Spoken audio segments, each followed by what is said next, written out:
Orange leaders.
Orange leaders.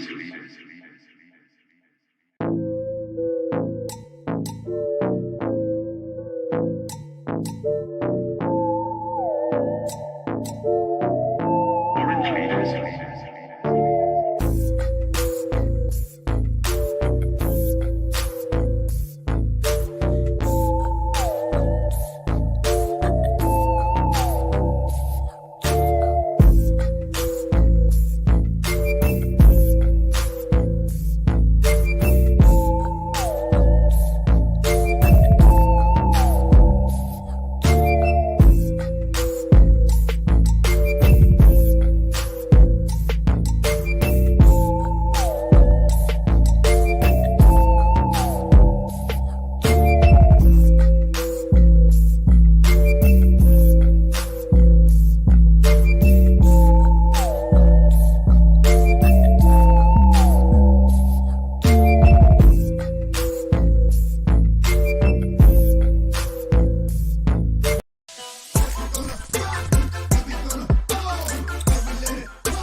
Yo, what up, everybody? It's your boy Royce the Voice, Orange Click, Orange Leader. Shout out to K-Team. Speak your thoughts or lose your mind.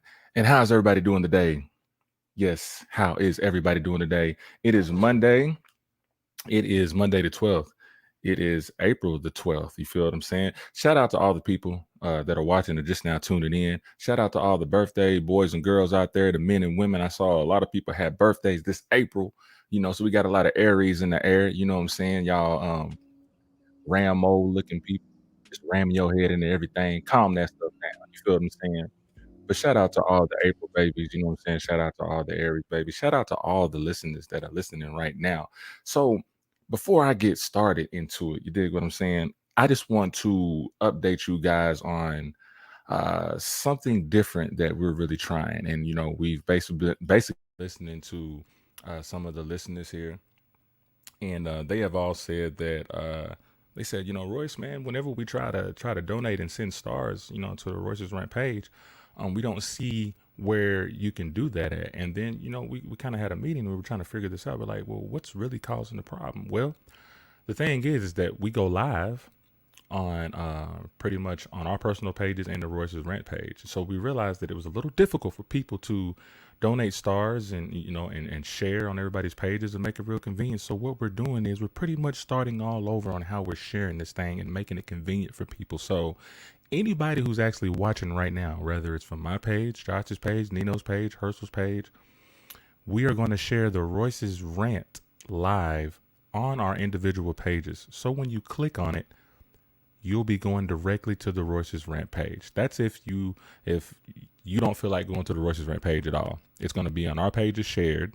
You can click on there and it'll send you to Royce's rant. Or, if you're a hardcore Royce's rant network fan, go to the Royce's rant network and just click that live button, because we're going on right now. You guys can donate the stars. This is what keeps the show running. You know what I'm saying? So I want to thank everybody thus far who has tuned in. I want to thank everybody thus far who has donated to keep the show running. Y'all know we have come a long way from Juneteenth of 2019 into where we are now with Nino Black, who comes on tomorrow, with Bishop Jimmy Tyson coming on Wednesday and Thursday. Your boy Herschel Williams, Dr. Anatomy. So check this out, you guys. I said in my before I get started, let me get a shout out to Mims right here. I was thinking of something like, let me move this mic out the way real quick so y'all can kind of see here. You dig what I'm saying? I was just kind of thinking, everybody really says this, but I hadn't really seen too many people come out here, with a shirt to put it on there, and it says Mims, and that Mims says make it make sense. You dig what I'm saying? Make it make sense. You know what I mean? And I want everybody to kind of understand that. I want to get a shout out to Conley's Custom Creation for doing that for your boy. You know what I'm saying? A shout out to Jamie Moorhead for introducing me to this young lady. Crafting for your visions. You can go on Etsy shop and see her at Conley Creations US, or email her at wconley5223@gmail.com. And you know what? That's kind of like the theme of the show. Well, the show first is called Reality Check.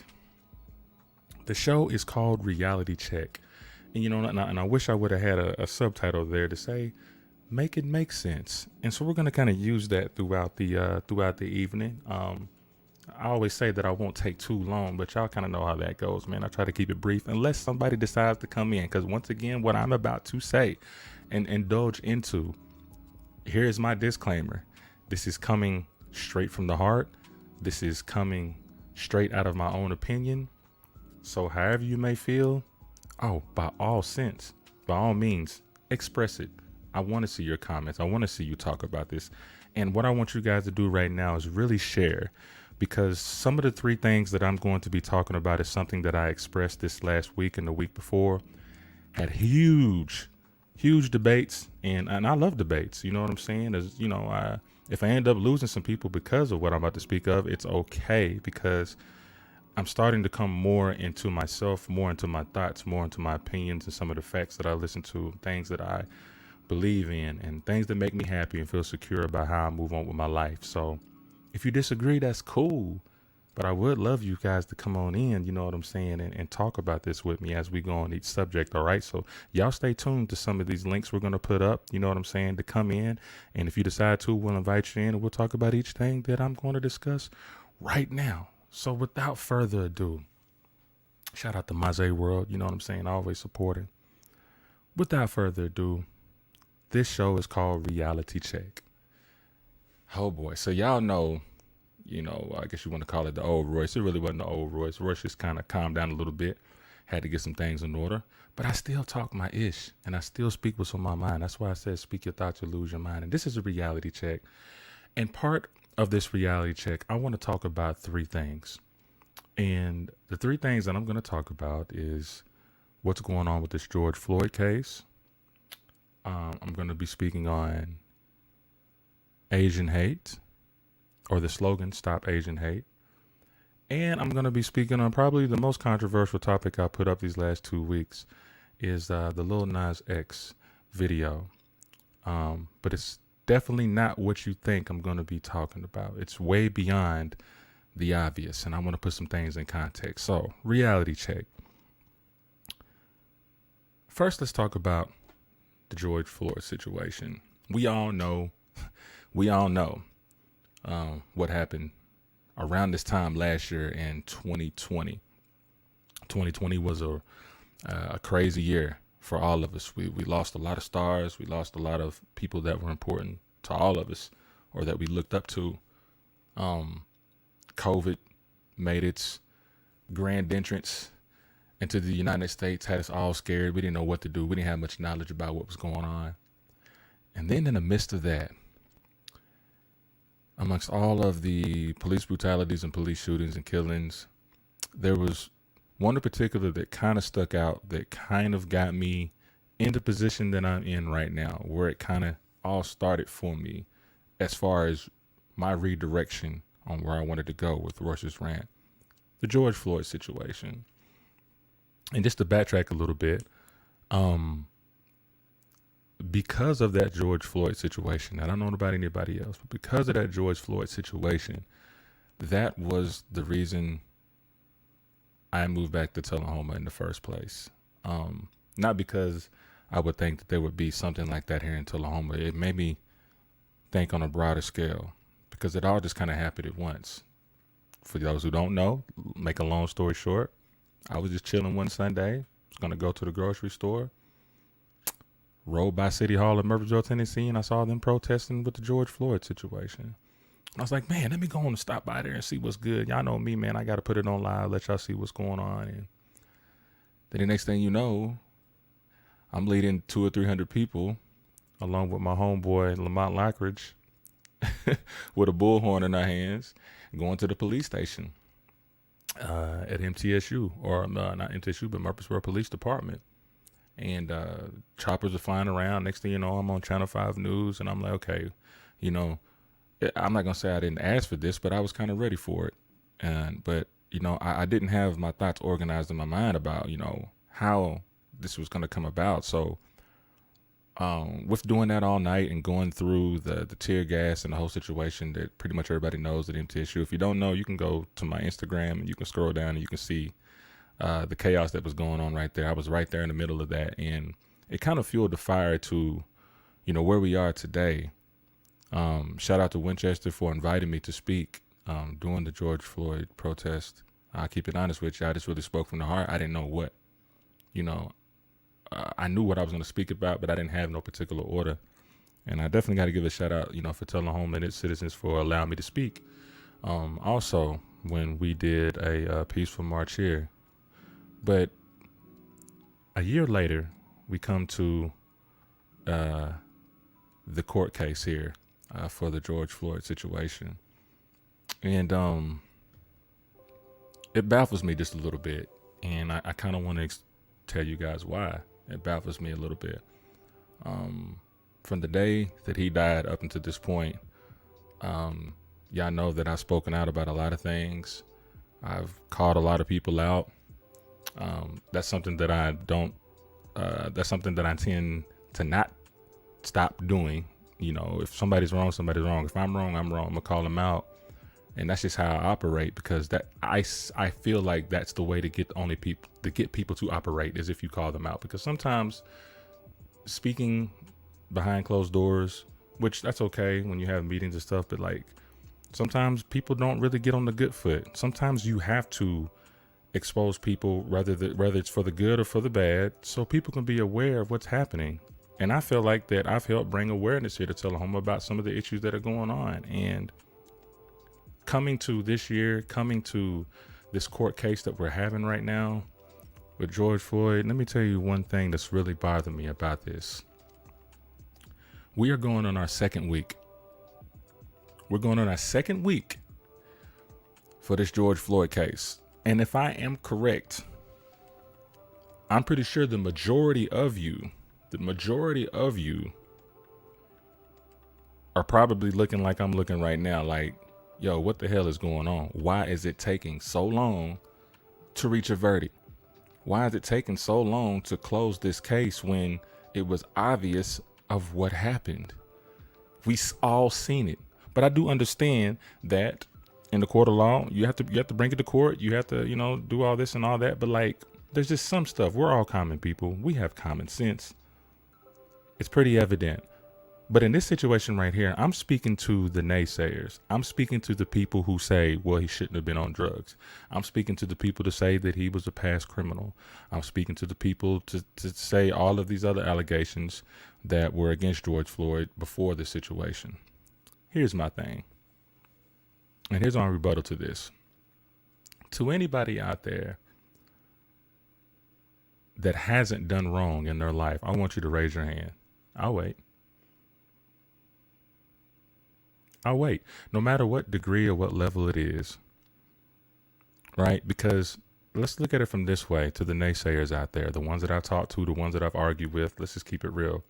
If it would have happened to one of your family members, you would be raising hell too. If it happened to one of your family members who used to rob, or assault people or anything like that, and then this one time, your family member got arrested, was placed on the ground with his chest and his neck pushed to the ground with a knee, where it was taking air and circulation from his respiratory muscles, and to hear him over and over say, I can't breathe. I can't breathe. The same thing that happened in New York. The gentleman said that he could not breathe, and they still continued with pressing this man. And this man eventually died. I'm speaking to the one in New York, right? You hear the same thing from George Floyd. Now, here's what I'm going to stop it right there. Here's what somebody told me when they said, oh, well, the reason why the police did not get their knee off his neck is because they've heard I can't breathe so many times, and black people, once they get in a position with the police, they start to take advantage of the situation and just say I can't breathe whenever, and honestly, they're just in the wrong, and they just want to find any reason to get out of the situation by saying they can't breathe. Okay. And see, that's the kind of stuff that really upsets me. Okay? You know that I know that this officer knows and knew what he was doing. Both of my fathers are retired police officers. I'm pretty sure some of you people might be police officers listening right now. Some people may have family members who are police officers. You know damn well, and we got to stop playing these games. For these naysayers out here, you know damn well that was not called for. At least as a police officer who already has a suspect detained, handcuffed, with his hands behind his back, laying on his stomach, there is no possible way that this grown man, no matter how big he was, he would be able to get up. I want y'all to try to lay on your belly, on the asphalt, with your hands cuffed, and try to get up on your 2 feet. Try it. Because you can't. So in my opinion, there is no reason to have that much excessive force when you already have somebody detained. This man said that he could not breathe. The least you could do was get the knee off the neck for air circulation. And people always say, oh, well, he was on meth or he was on drugs. That was an overdose or anything like that. Well, if you guys have been watching the court cases, there was a doctor by the name of Dr. Rich. Okay. And from his observation and from his research, he said that it was due to cardiopulmonary arrest. So basically what that means is he was unable to use all of his muscles for chest respiration because of the position that he was in. This doctor said he did not die from a drug overdose. What up, BJ? I know, it's all good, man. It's all good, man. You got to tell me who that was later, bro. Dr. Rich said it was a cardiopulmonary arrest, meaning he was unable to use all of his muscles for chest respiration because of the position that he was in. He did not die from a drug overdose. Think about that for a minute. Now let me play devil's advocate for a minute, right? Let's just say that he did die from a drug overdose. Can you also say that the position that he was in help accelerated that overdose? Let's think about it for a minute. Did he really take that much of whatever he had to where he overdosed? Because from what I'm seeing from the cameras, as far as him being in the store prior to that, I don't know. That didn't look like an overdose to me. Overdose to me is overdose. Overdose. You overdose. Let me ask you this. If you overdose on a drug, somebody correct me if I'm wrong. If you overdose on a drug, does it take about 30 minutes to an hour to just be like, it's over and done? Or does that happen a little quicker? I don't know. Somebody tell me. I've been watching too many movies. I've never seen anybody overdose, but we've had people here in Tullahoma who have overdosed. And when you take too much, it doesn't take that long for your heart or your body to respond and say, okay, that's too much. I'm shutting the hell down. I don't think it's going to take 30 minutes to an hour. You overdose and then that's just it. I think it happens a little quicker. Correct me if I'm wrong. But let's just say he did take too much of whatever he took. Wouldn't you agree? Wouldn't you agree that the position that he was in accelerated and heightened his chance for death? I'm not going to snitch on nobody, but we know people do drugs. We know people do extreme and crazy drugs. We know that. We know that every time you stick a needle in your arm, we know that every time you snort or fire up that ice and heroin, I don't know what y'all call it, H, whatever y'all do, I don't know, but I will tell you this. Jamie Moore said it depends on the substance. Pills take longer. Whitworth, there would have been foaming at the mouth and other stuff. Okay. All right. So we got some medical people talking here. We all know that when you do drugs, you're taking a risk anyway. Okay? The county attorney announced May 29th that Derek Chauvin, the officer who restrained Floyd, has been charged with murder and manslaughter. Did this just happen? My producer? If this just happened? He's already been charged? She said some have a heart attack. I got you. We're gonna make sure that we confirm that or whatnot. We're gonna make sure we confirm that. So you might, saying it don't matter if he had any drugs in his system. We all saw the video of Floyd was murdered right before everyone's eyes. What degree? I don't know. Y'all must be talking to each other. I don't know what degree. Oh, what degree? Let's see. Can you put that back up, producer? Didn't read that. I think they said. What's up, Sheffield? Announced May 29th that Derek Chauvin, the officer restrained Floyd, he's been charged. Okay, he's been charged with murder and manslaughter. And he's asking what degree. If I was reading, I think they were saying second degree and manslaughter or something like that, because first degree would have been like premeditated, if I'm correct. You know what I'm saying? You feel me? So let's just go back to it. Let's just go back to it. Because I don't want to stay on this too long. You feel what I'm saying? I'll give it about 10 more minutes because I'm just trying to get to my point right here on what's going on. Okay, just some random facts. Okay. What's going on, Thomas Sheffield? I gotta holler at you, man. But anyway, anytime you take an excessive amount of drugs, yeah, second degree, cool. Anytime you take an amount of any drug, whether it be heroin, ice, meth, all that stuff, whatever the heck they cook up, you are taking that chance in the first place, period. Okay? What's bothering me is how long that they're taking to do this, how long that they're taking to analyze this situation. And it seems like with black men or black women, when it comes to this situation with the police, it's something that is purely evident, something that we can see with our own eyes. But I understand everything has to go to trial. But does it have to go into 2 weeks to understand that this was done purposely? I feel it was done purposely after this police officer knew what he was doing. Now, I can't sit there and say, oh, he was planning to kill this man. But I can confidently say that he knew the damage that he was doing to this man. Monte said that at the end of the day, Monday's testimony, Judge Peter Cahal told the jurors that the defense will probably start Tuesday and wrap up by the end of the week. We'll see, with both sides expected to present their closing arguments Monday. So pack a bag, he said. Here's the thing. I feel you, Maze, but it's taking too damn long. It's it's just taking too long, and this is where I'm going to kind of get into my conspiracy a little bit when it comes to these type of things, because y'all did know that right outside of the court, or right outside of Minnesota, there was a situation with the what was the guy named Deontay. There was another young man that got killed, by the police. He was running away, trying to get into the car.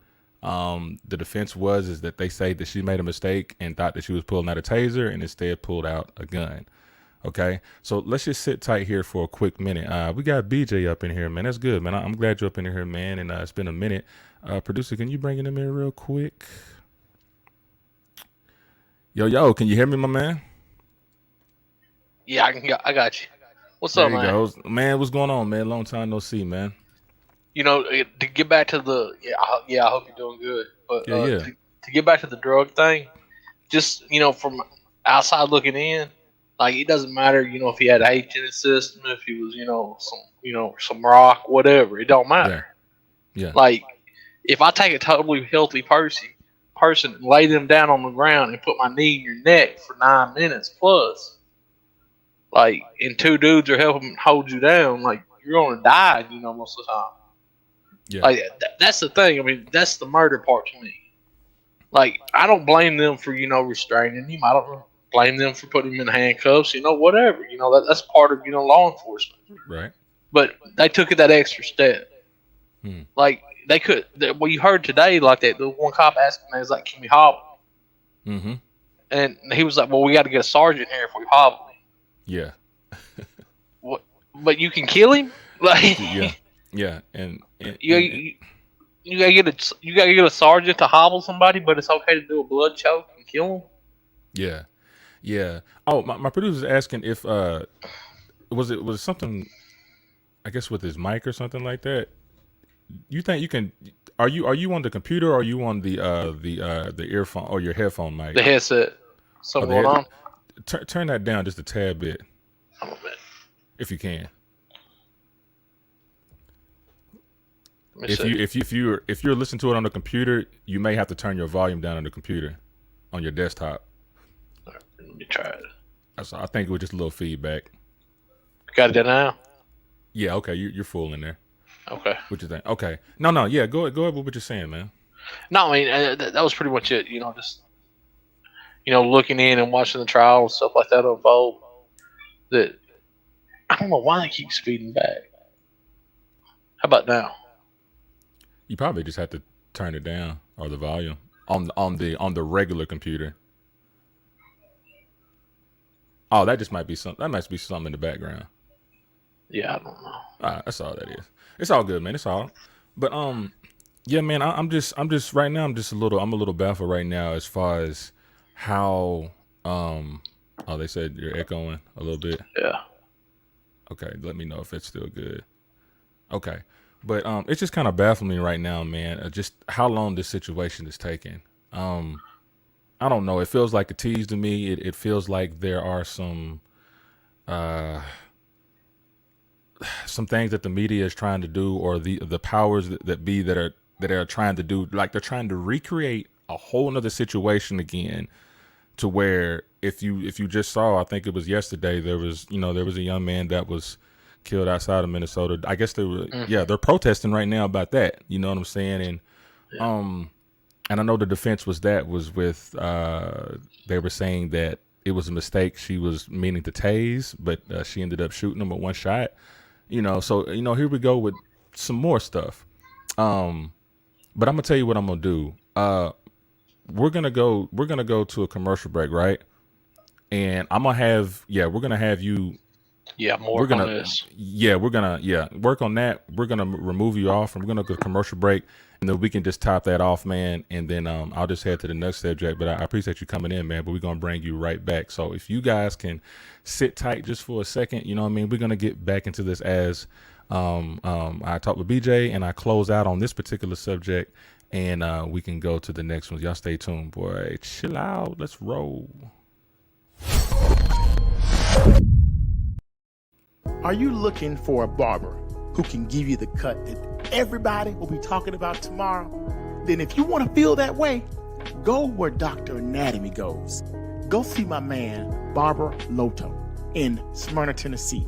I promise you, you will not be disappointed. And by the way, tell him Dr. Anatomy sent you. Take the prescription for the perfect haircut on Murfreesboro Road.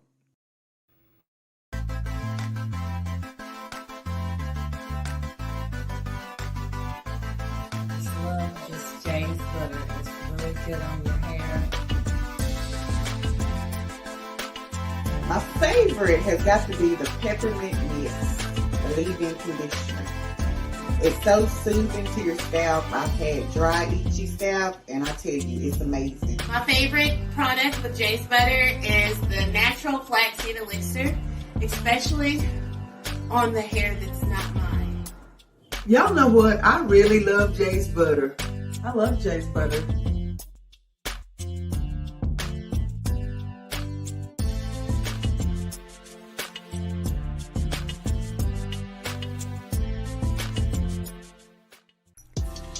What up, everybody? It's your boy Royce the Voice, Orange Click, Orange Leader. Shout out to K-Team. Speak your thoughts or lose your mind. And I'm here to tell you about my guy, Kevin Lambert, aka the cell phone guy, now has a new website. It's at www.tncellphoneguy.com. Yes, look at those pictures right there. He will turn your phone from hell to heaven. Do you hear me? From hell to heaven. So y'all make sure y'all go check out Kevin Lambert, aka the cell phone guy, at www.tncellphoneguy.com. G Street Quick Draw Gun Magnet. Unlike the competitor who imitated and sell similar products with more expensive prices, G Street Gun Magnet Mount is specially designed and engineered to provide you the safest and most convenient experience. Do you want to access your guns quickly in case of emergency? Do you feel safe in your car and at home? Do you want to be able to hold your guns for any different situation?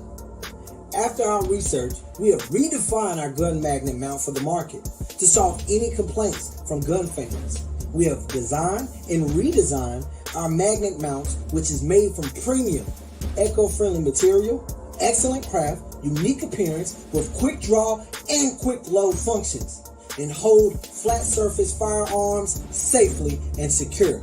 Order your G Street Quick Draw Gun Magnet today with free delivery at gstreetedc.square.site. Look, I suggest that you fall in line and show me my respect. I'm the best. None of y'all a threat. This is not a test. I'm upset. Come around here, I'll make you stand on all your threats.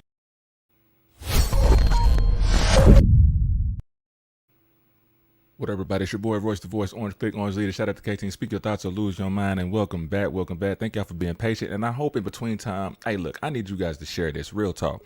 I need y'all to share this. This is very important. Some of the subject matters that we're going to be speaking on is very important.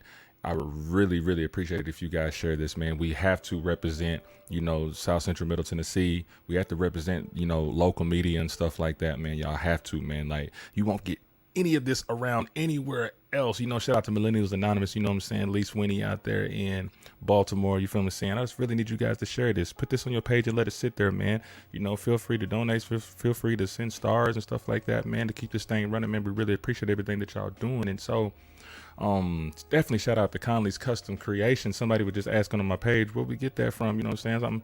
I'm trying to get some orders and stuff going like that, man. I just wanted to see how it worked, you know what I mean? So we're gonna be pressing these, man, and we'll make sure we let you guys know where you can get this. But as far as any other thing, you make sure you go and you check out those creative customs right there that we just popped up. You know what I'm saying? Make it make sense. That's what we're trying to do. Make it make sense. That's all that it is. You feel me? So let me go into this because I see BJ coming in and out right now, but we got to keep it moving, brother. But feel free to pop in when we go to this next segment. You know what I'm saying? We're just trying to give each segment a little bit of time. You know what I'm saying? But in these 5 to 7 minutes, this is what I kind of want to focus on right here. This is kind of like a message, all right, to people. And I'm specifically, just to be honest with you, I'm specifically talking to my Black community. Here's the reason why I'm specifically talking to my Black community, because my Black community can get very emotional. My Black community can get very irate And sometimes I feel like that we should think logically. Yeah, Deontay Wright, 20, was shot after the police meant to use a taser, but mistakenly drew her gun instead of Chief Tim Gannon told reporters. We're definitely gonna speak on that somewhere, just on a off live somewhere. You know what I'm saying? But that's what's going on in Minnesota right now. They were protesting during this case and stuff like that. So just to let y'all know what's going on. This is what we have to do as a black community. Yeah, that's all good, man. Just going to watch and comment because I'm having issues with Echo. Yeah, I'll do, man. Let it be known. I feel George Floyd was murdered all day. Keith McSwain said the length of time of trial is because Trayvon is has a right to the best defense he can get, guilty or not. The trial can be dragged out as long as it takes for the prosecution and his lawyer to present their cases. I'm going to say it like this, my man. I appreciate that. And, those are facts right there. I just think right now that I've seen other cases go a lot faster than this. That's all I'm saying. And if you've been in the media like I've been in the media, especially in my early to mid to late 20s, some of the stuff that they do behind the scenes to get ratings, to get people riled up, crisis actors, to all that stuff. Some people would say that's a conspiracy. I've seen stuff like that with my own eyes, but it's a lot of things that I can't speak on unless you holler at me off the record. But let me tell you this, though. The main thing is, regardless of how long it's taking, it's bothering some people because the black community has seen too much of this. Right? We can talk about statistics all day and they say, well, white people get killed more than this and Mexicans get killed more than this. But the focus is on the black community. The focus has always been on the black community when it comes to the media and when it comes to police brutality. It's always thrown in our face and they always try to make the black community retaliate. And what I want to tell my black community is stand on your 10 toes. I'm going to keep it real. Marching is not going to do nothing. Rioting is not going to do anything but cause more problems. And as you see that it's affecting our young kids, it seems to be happening to our young adults here, our young black men and our young black women, because our kids, our young men and women are the ones that are most fired up. They may believe in the cause without any comprehension in a way. They're just emotional. You feel what I'm saying? And I feel like these things that are being stacked on top of each other, one after the another. You got this case, and then you got this situation that just happened with Deontay. I'm just going to say it. Here's my conspiracy. They want people to be upset. They want the black community to be upset. In 2020, there were over 1,000 fatal police shootings. In 2019, there were 999. Additionally, the rate of the fatal police shootings among black Americans was much higher than that, or any other ethnicity, standing at 35 fatal shootings per million of the population as of March 2021. Okay. Now, here's what I'm going to say. People get killed every day, B, by each other and by the police. What the point I'm trying to say is that it is targeting black men and women. The media is targeting black men and women. And this is a segue into my next two things, but I'm going to close on this, right? I want my black community to stand tall, stand strong. We don't need any riots. We don't need any marches because that's not going to do anything. And I'm just keeping that real. We don't need any of that. What we need to do is focus on ourselves, self-love, economics. We need to worry about building our own businesses. Do you hear what I'm saying? We need to worry about our future because it's the continued cycle. It's a continuous cycle and it works every time. I'm tired of us falling for that same equation that they have. We fall for it every time and we're always on the other side of the equal sign. They're adding up this and we end up the result. This rioting and stuff is only going to cause what? More violence to you? You're giving the police another reason to harm you and others. You're giving them another reason, here's my conspiracy part, to come up with some type of martial law. Alyssa said, yes, they do. They're not even worried about it anymore. BJ says Georgia new voter laws are also punishment aimed at Black America because of the President of the United States vote and Senate vote. Georgia had Black voters come out and record amounts, and they got to put that down before it spreads. And this is what it boils down to. We have to make more, my Black community, we have to make more of a presence at the voting polls. We have to make more of a presence in our education and in our schooling. We have to make more of a presence in creating jobs for ourselves, creating businesses for ourselves, going to get that education, coming back home and starting something in your own community. I know a lot of people don't like coming back home. I get it. I get it. But when you see the problem that's happening all over the nation, I feel like it is your duty as a Black man and a woman, as much as we're psychologically affected and our families are psychologically affected all the way back to slavery. Yeah, I'm going to keep bringing that back up. It's a psychological effect that we have not seemed to break, and it's time to break that now. Forget all this rioting, forget getting upset. That's what they want you to do. They want you to retaliate the same way they want you to retaliate when the people marched up there at the Capitol. Right. And the same reason why the other young man, Mr. Green, who they said that was a follower of Honorable Louis Farrakhan, and killed him for charging at the Capitol. You feel what I'm saying? Or he got killed, car wreck, something like that. But here's the point. They're doing that to make you be like, well, they didn't do it there, so we're going to do it. They killed us. Oh, we're upset now. Don't fall for that. Don't fall for the okie doke. We're smarter than that. Do you understand? Let's worry about our business. Let's worry about creating things, getting educated, teaching our children the right way, raising our young men to be young men, raising our young women to be young women, and to be respectful to each other and grow. Because it's not going to happen overnight. We're 300 years behind, so we got to start now. Can't be selfish and act like it's going to happen right then and there. You got to love your community so much to know that what you do right now is going to affect after you die, because you're not going to see this. My generation, the generation at the next generation, they're not going to see this. But 4 generations down the road, you start to see a change if we start right now with this foundation. And that's all I'm going to say about that. All right. Okay.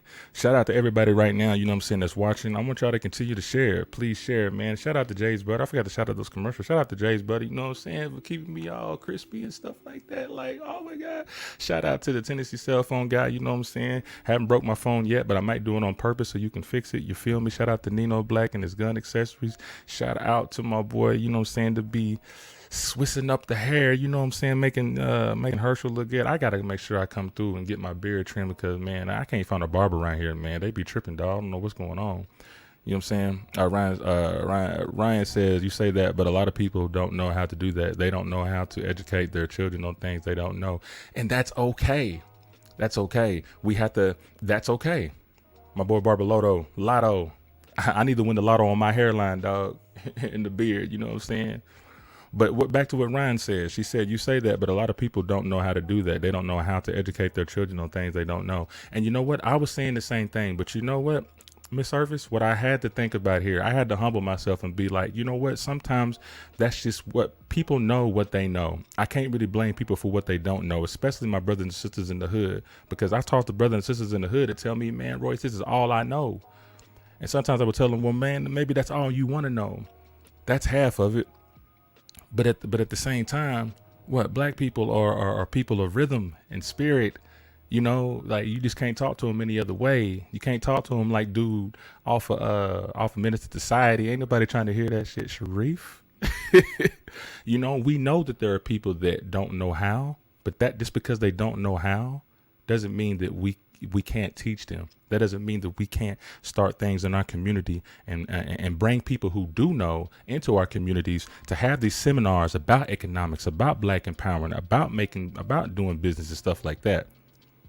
I'm trying to let go of that narrative of saying they don't know how. My new narrative is if they don't know how, we're going to find a way to teach them. And that's how I think it should be. You know what I'm saying? Real talk on it. So this is a segue when I speak on economics and empowerment and business and stuff like that.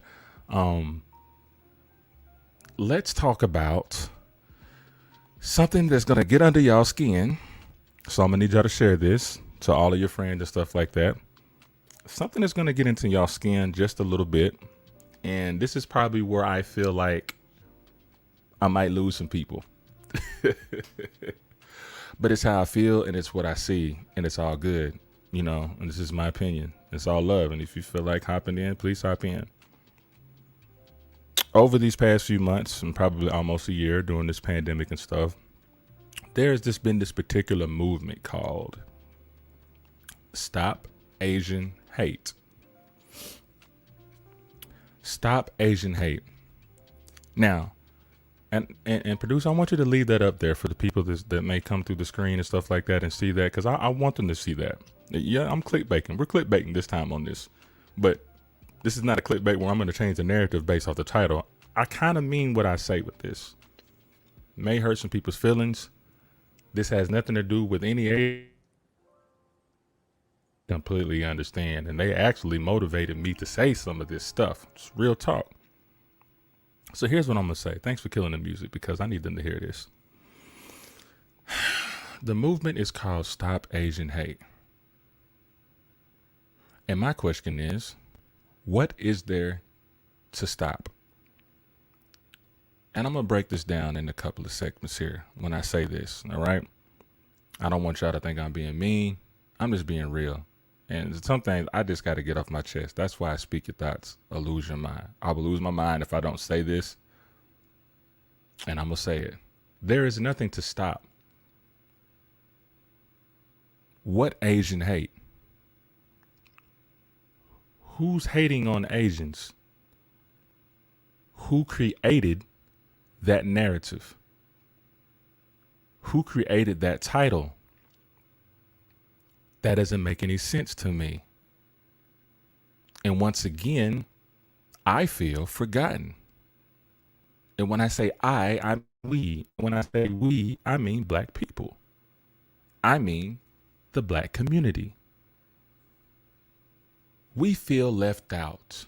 We feel ignored. Once again. Because in history, in American history, and this is coming from Asian friends, the few that I have, some Asians, especially overseas, are some of the most racist people you will ever see. And I don't mean that in a negative way or in a bad way, as if they just going to execute everybody. They're just within themselves. My point is, and thanks for that link, BJ. And yeah, thank you for leaving that up there. Stop Asian hate. What is there to stop? Every time it seems that in the black community, there's a movement started.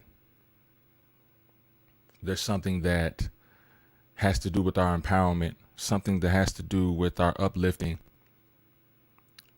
and all the mistreatment that we and our families before us have had. There's always been a deflection. As far as I can remember, I don't recall there being Asian hate in America. I don't recall that. I didn't see that in my history books. I really didn't see that in the media. And some of the stuff that I was seeing in the media was kind of suspect, because a lot of the people that they were showing were masked people from head to toe with gloves and hats and all that stuff like that, pushing 70, 80-year-old Asian men and women. Let me tell you something about the media. I don't trust 85% of what they even say. And I'm going to tell you why. Service said a black movement starts and someone creates something to deflect it. Definitely. And that's what's happening, I feel. Nothing against, look, I got friends that were posting up the, stop Asian hate and all that, but this is what I really have to say. In the back of my mind, I'm like, yo, did you forget about yourself? Did you forget about us? And sometimes with black people, a lot of us are very caring. We don't like to step on nobody's toes. I know I don't like to step on nobody's toes, but I'm learning to speak up a little more, because sometimes you just got to. You got to speak your truth. And the problem is that every time we get a foot forward in something, somebody always pulls us back. Jamie said the part that behooves me on this subject is the black people need to have their backs. I don't remember them having our, that's what I was at. You jumped ahead of me. To be honest, we do have their backs. We said, oh, you're coming in. Oh, yeah. Okay, take that down. Because I don't want to seem like that I'm copying off her. Because that's what I was getting ready to go to. You read my mind, babe. Look, BJ Agent said, Asian internment camps during World War II, Asian R&R workers, Asian sex trafficking. Okay, I see all that, BJ, but I'm going to have to disagree, man. I'm going to have to disagree, dog. I'm going to have to disagree on another level here. What upsets me really is this, bro. Stopping the Asian hate. If that was the case, even what BJ put up there, if that was the case, that movement should have started a long time ago then, if that's the case. Why now? And my point is, where is this movement for black people? Why do we always have to do it ourselves? Why are we always the ones that have to fend for ourselves? Why are we the ones that always have to start these organizations for people to leave us alone or give us equal rights? Or even back in those days when we were saying we shall overcome. Overcome what? When we were being nonviolent and still getting beat down, still getting sprayed down, still getting hung or whatnot. Where were the Asians then? Where are the Asians now if they know what we're going through psychologically? Where are the white people now?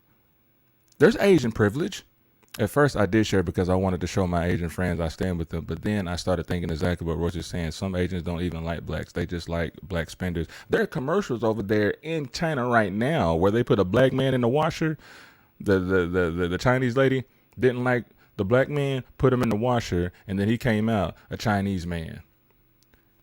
Please don't nobody rebuttal that, because if you got common sense, you know what they're saying. This was last year. Ain't nobody black hating on no Asians. If anything, we're supporting them. You know how we're supporting them? Through their pockets.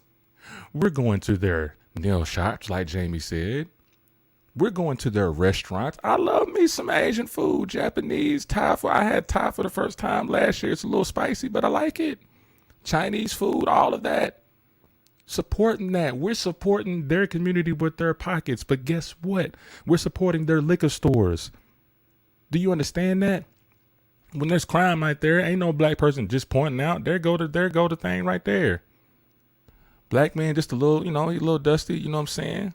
He winking at her and stuff. She tell him to come here. You think something's about to go down? Tell me that there ain't no subliminal message in here. And if you don't think there's a subliminal message, I'm going to need you to reconsider some things. Things go bumping tonight. He comes out an Asian man. Somebody from like a boy band or something like that. He comes out fresh and clean, coming out in slow motion, all tall and stuff, and she just falls in love. Now, a lot of people say, oh man, it's just the detergent just saying it washes your stuff straight clean. Okay. All right. Yeah. If you don't get that subliminal message, you're saying, yeah, you're gonna wipe the dirt off of it. But this is what we call in the battle rap world or anything or poetry, like double entendre. You're killing two birds with one stone. They get all the money. They get all the money. Do you feel what I'm saying? And I need people to come to light with this. I know some of y'all may be mad. You might have clicked off. It's okay. I'm trying to get you guys to understand a few things here and what's really going on here in America. White supremacy is real. When I say white supremacy, I don't mean every white person in America. I mean the white people that have control over everything that we watch. There's less than 10 major networks in America. 10 major networks that allow us to see what we see now on cable television, from movies to sports, all of that. Do you understand? It's deeper than this. So going back to the Stop Asian Hate, what is there to stop? And then NBC, Fox News, and all that got nerve to tell black people what we can do to be allies to Asians during these hate crimes. I don't think y'all heard me. The news are telling black people how they can be allies to this Asian hate situation. Okay? BJ says, well, this white dude has always been against all hate in all forms. Hate against black, Asian, Hispanic, LGBTQ, religious has no place in modern society. I get that the Asian hate thing is the hate of the month right now, and it is trending. But believe me, we ain't forgot about no other groups. No, I understand. I'm looking at the people who are totally in control of this situation right here. All right. Sheffield said, but we can't categorize any race for the actions of a few. Not all people are racist, but it all comes a part of our culture once accepted by the majority. And here's where I'm going to have to correct you a little bit, Sheffield, a little bit on that, brother. Which is almost another segue to what I'm speaking on here. But as I kind of top this off right here, this is what I have to say about that, my brother. I love you, man. But however, I understand that the majority is not white supremacy. But just like Jay-Z said, less is more. Those very few are creating a majority problem. And that can be very, very influential to our youth, which it's bleeding into what I'm going to be talking about toward this end. All I'm trying to say is that what the media is trying to do, let's just say with Asians and black people, you feel what I'm saying? No, let me just be real. I love you to death, Sheffield. But black people were brought here by white supremacy. No, it's all good. Black people were brought here by white supremacy. Although I do know there are good white people. I know some good white people. I got some great friends that are white people. No problem. But at the end of the day, on a bigger scale, there is a white supremacy. True, that doesn't like black, doesn't like Asian, doesn't like Mexican, all that. But they really do fear the black community. Do you know why they fear the black community? It's because they know deep down in their hearts, themselves, their ancestors and everything built this country off of our back. Yes, I'm taking it there because that's how far it goes back, and it's still affecting us today. They put us 300 years behind, my brother. Do you understand? That's true. Majority of America is racist, but I'm only saying that because the reason why I'm saying it is because just based off of what I know and what I've seen. If I could see all over America, I could probably agree with you and say that. There's some people that don't know that they're racist. But let me get back to this. We are 300 years behind, and they know that. We put them 300 years ahead. Let's be real simple here. Let's be real simple. White supremacy brought our ancestors over here to the United States of America, recorded back in 1619. For 246 years, up until 1863, 65, 63 were emancipated, but you know it was still going on. There's a reason why we're having Juneteenth. So up until 1865, they made free labor off of the backs of our ancestors, of our slaves. Indians too. But let's focus on the black people. Because they knew, even right now, they know when black people come together and finally realize how intelligent they are, how beautiful they are, how loving and caring we are, how competitive we are. Once they find out that we find out that, it's over. And I don't mean that as no take over the world type stuff. I'm just meaning that as saying as confidence and knowing who you are. Because America is building off of black people right now. They're building off of our trends. They're building off of our clothes. They're building off of our swag. They're building off of our music. They're building off of our runs, the way we run when we sing. They're building off of that. No harm, because there's some white people out there that can sing like gold. But I know that they got some soul and they were influenced by some black people. There's nothing wrong with that. But I'm just trying to let you know where it's at. White supremacy has taken everything from black people since the moment we got here. That's why I argue with a lot of politicians and I argue with a lot of people that y'all seen me argue with. Is because the moment that our slaves were brought here to America, they split up our families. So why not stop the black hate? I love a lot of people, but if I'm being harsh, there is no Asian hate. There is nothing to stop Asians are flourishing. When's the last time you seen a homeless Asian person? I'll wait. When's the last time? A lot of the Asians here in Tullahoma have businesses. And as I close this, well, I'll tell you what. We're going to go to a commercial break, and then I'm going to close on this particular subject because I got fired up. And then when we come back from this commercial break, close that out, and we'll go to our next segment, which I know is going to get people under their skin again. So go right ahead. Stay tuned. I'll be right back. Make sure y'all share in between time. Let's go.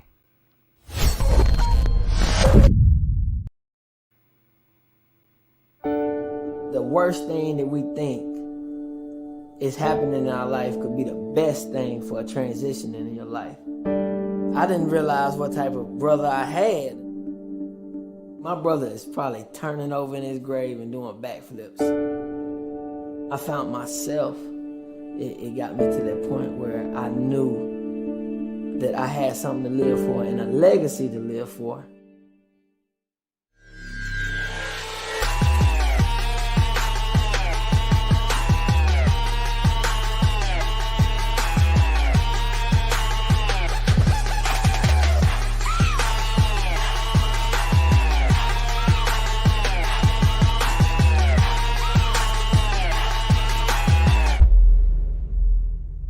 My brother's probably like, wow, that's my little brother. No matter how my life is broken up, God still brings it back together. I can't stop her. I've been there.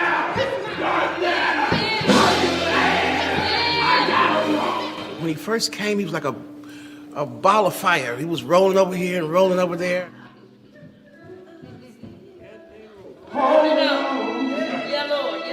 He gave a sermon, blew me away. But God, if you ever ask us who sent you, you tell them. I'm a strong believer in you have to be able to have done something in order to tell me how not to do it. Coming out of the military, I wasn't a good person at all.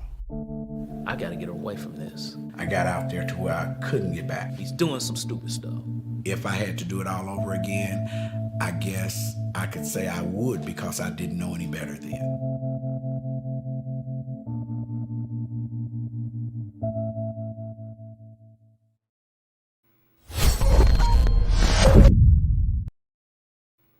And what up, everybody? It's your boy, Royce the Voice, Orange Click, Orange Leader. Shout out to K-Team. Speak your thoughts or lose your mind. And welcome back. Welcome back.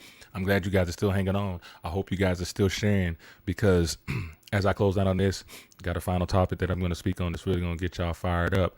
But what I would like to say is today is Monday, and speaking about the community, you know what I'm saying? From ages 8 to 18, you hear what I mean?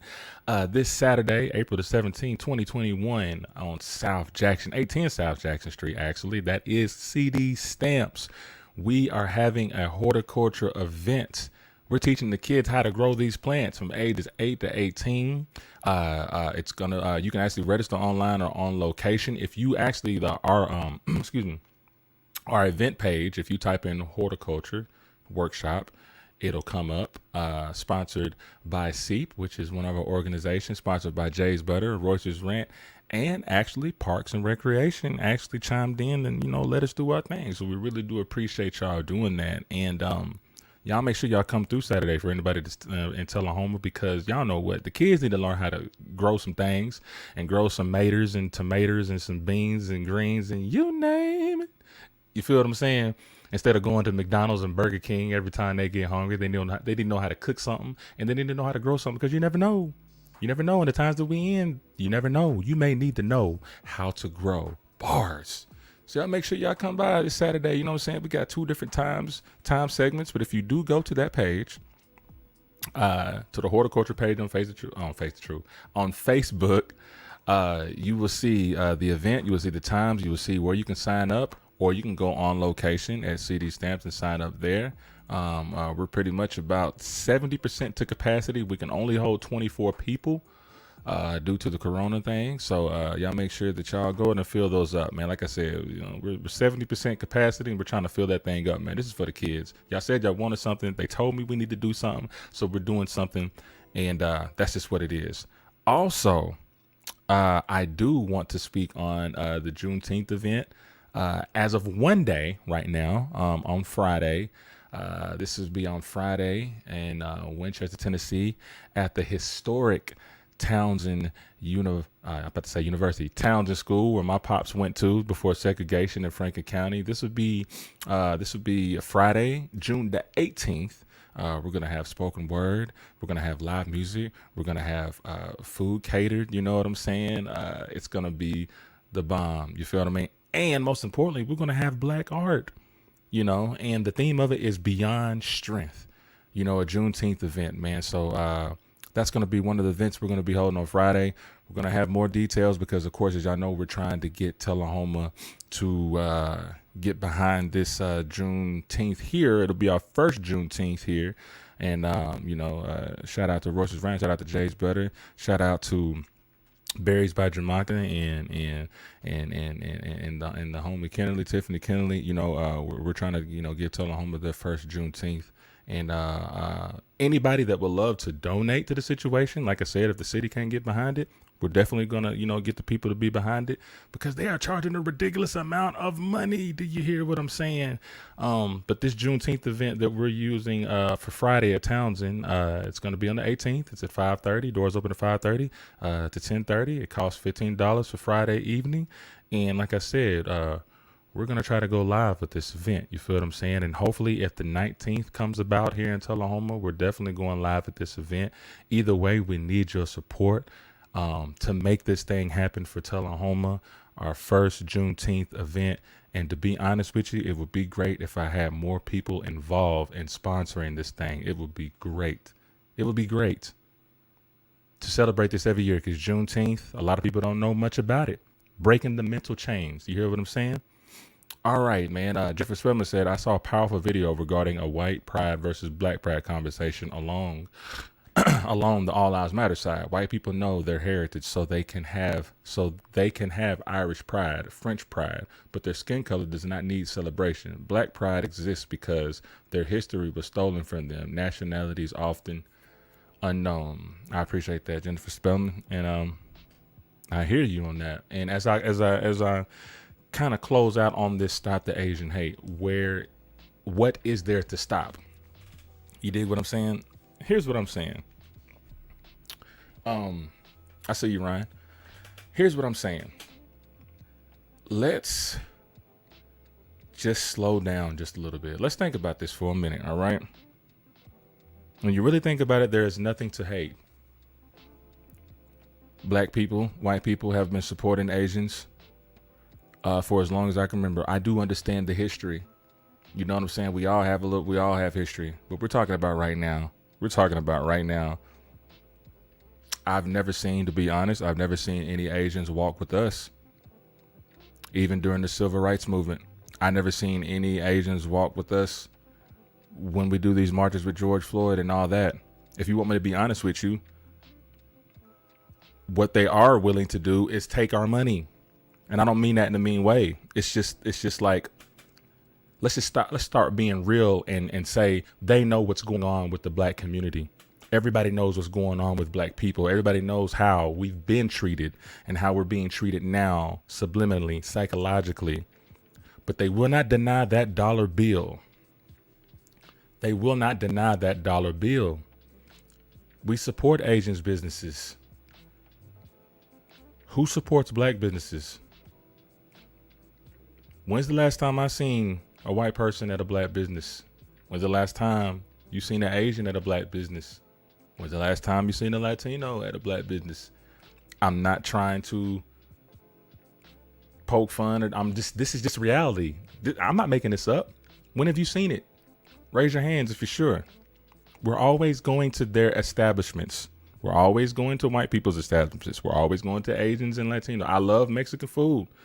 I love Raphael's. I love Camino Real. I love all that stuff. I love Chinese food. But are they coming to black businesses?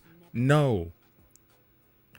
some of the Asians that I see that have businesses, they have these liquor stores and all these tobacco shops and stuff like that in black neighborhoods. Why? Because they know that black people spend a lot of money. We may have a low percentage of black people here in Tullahoma, but we be spending that money, honey. We spend that money on everybody but ourselves. And this is not to separate nobody from anybody, but if you want to talk about having an equal community, then at some point people have to start investing in themselves, supporting themselves. So therefore it looks good as a whole. We can't just keep giving money to other establishments and expect us to grow. The dollar got to circulate like Greenwood, 1921, North Tulsa, Red Summer. Y'all look that up. Black people have the wrong. But then the news wants to run around and tell black people how we can be of service and of aid to Asian people during this time. During what time? They're flourishing.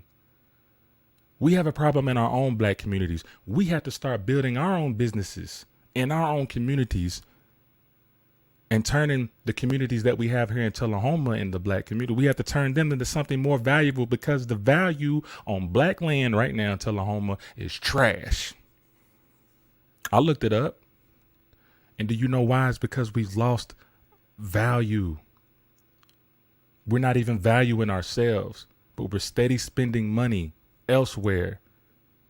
And if you want respect, you're going to have to respect yourselves, and we're going to have to learn how to do for ourselves, how to build our thing, to build our own communities, build our own businesses, and circulate that dollar. That's the only way people are really going to respect you, when you got something of your own. And that's just subconsciously. You got some people that do it consciously.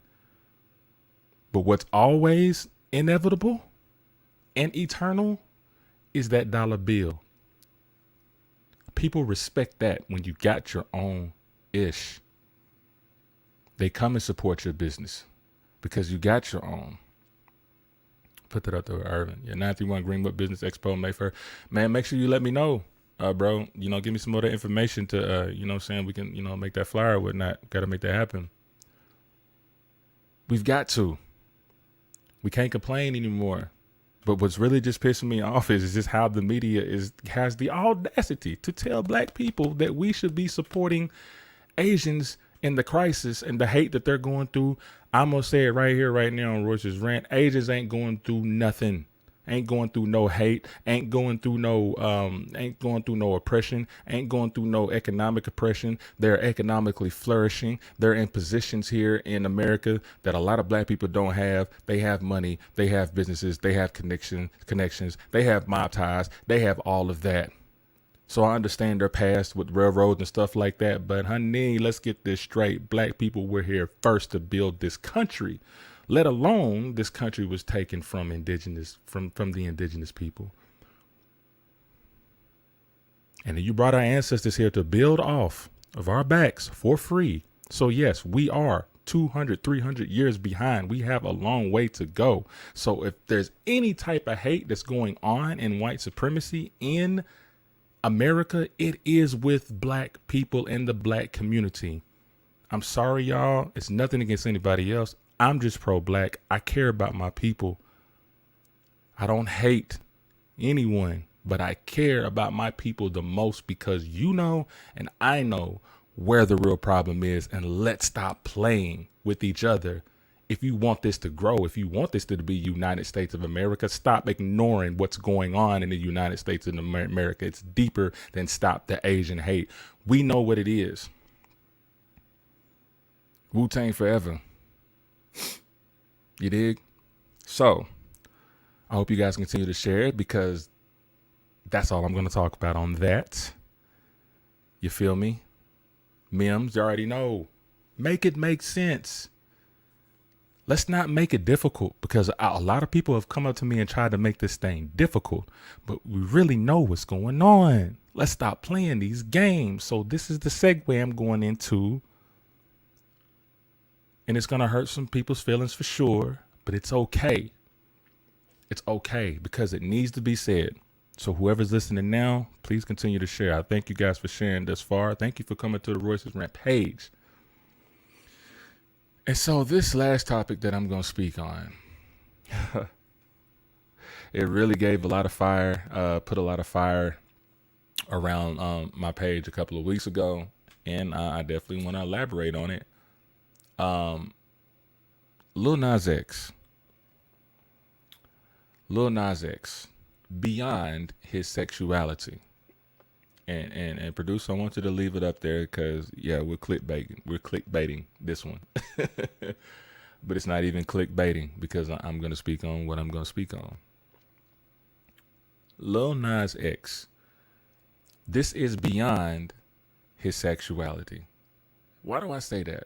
Because, well, I put a post up about a week and a half ago after I saw the Lil Nas X video. And I ain't gonna lie, that shit freaked me the hell out.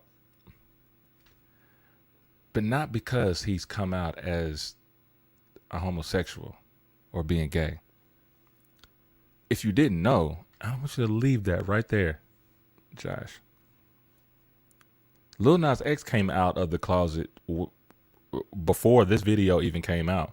As a matter of fact, I like a lot of Lil Nas X's songs. Ebony, don't you underneath? I love that jam. I love Old Town Road. I love all that. I'm not discriminating against his music. Cause see, the world that we live in right now, 2021, see, it's all about visuals. It's all about visuals. And I want you to leave that up there, Josh, and that title right there. Okay, because a lot of people want to come at me and talk about, oh, you're getting at him because he's, since he's gay. I've been knowing that Lil Nas X was gay. I don't give a damn if he's gay. I don't care what you do with who. I don't care who you decide to be. I respect that. I don't care. But don't get mad at me because it's not my cup of tea. I've been around all types of people. You feel what I'm saying? I was molested by one for 5 years. You feel what I'm saying? I ain't got no shame in talking about that. I'm a big boy now, but I know when something's not right. Yeah, leave that up there for a minute. Lil Nas X, beyond his sexuality. So now that I'm getting that out the air, now that I'm saying that it's beyond his sexuality, I'm saying that I don't care if he's gay or not. The real problem is the subliminal message in the music video. I'm an artist. I've been in theater. I have an open mind. I'm not homophobic. I'm looking at a deeper picture. And Josh, if you can just kind of like put it to the half of the screen, because I want them to see my face when I talk this. But they can still look at that on the side. But leave that title up there. I don't care about his sexuality. There's a deeper meaning in his music video that I feel a lot of people are missing. There's a deeper meaning in his music video that I feel a lot of people are missing. People want to tell me, oh, it's art. Okay. You're right. Let's be politically correct. It is art. Art is an expression on a canvas, and that canvas can be metaphorical. That canvas can be on a track. That canvas can be on a canvas. That canvas can be on a reel, R-E-E-L, video reel. That's a canvas. In the movie world, the canvas of movie world is the reel, the screen, the frames. See, a lot of people were trying to debate me to say, well, how do you know that that's Satan? How do you know that that's what Satan looks like? I don't give a damn what you think Satan looks like. Honestly, I don't care what he looks like because he comes, he, she, it, whatever comes in any form. So let's not go on the issue of semantics here when we're talking about Satan. There's some people that say they don't believe in Satan. Okay, cool. Some people say they don't believe in good or evil, or they don't believe in evil. But when I'm looking at this, the first people that I'm thinking about your children. I'm thinking about my future children. I'm thinking about other people's children. People can say that's art all you want. but you're looking at a grown ass man spread eagling in Satan's face. I don't know if he's eating his booty. I don't know. But I'm a grown man. I can handle that, right? What I'm concerned about is the kids. What are they watching? What are they getting out of this? And since a lot of the parents want to tell me, oh, he's not a role model. He's not even for the kids. That's a motherfucking lie, because he said he was. Who was dancing the Old Town Road when it came out? Kids in elementary school. Who was playing that to get the kids all rowdy and stuff like that? The parents were playing that song. So yes, Lil Nas X is for the kids. He's not for grown people. I don't know too many grown people that listen to Lil Nas X. Raise your hands if you got his whole discography or you got him on the playlist. Now, I ain't gonna lie. I got a few songs on the playlist that I do like. Feel what I'm saying? But here's the point that I'm trying to say. For everybody that says that it's the parent's job, are you doing your job as a parent? Let me ask you that. What would you say to your child? Okay.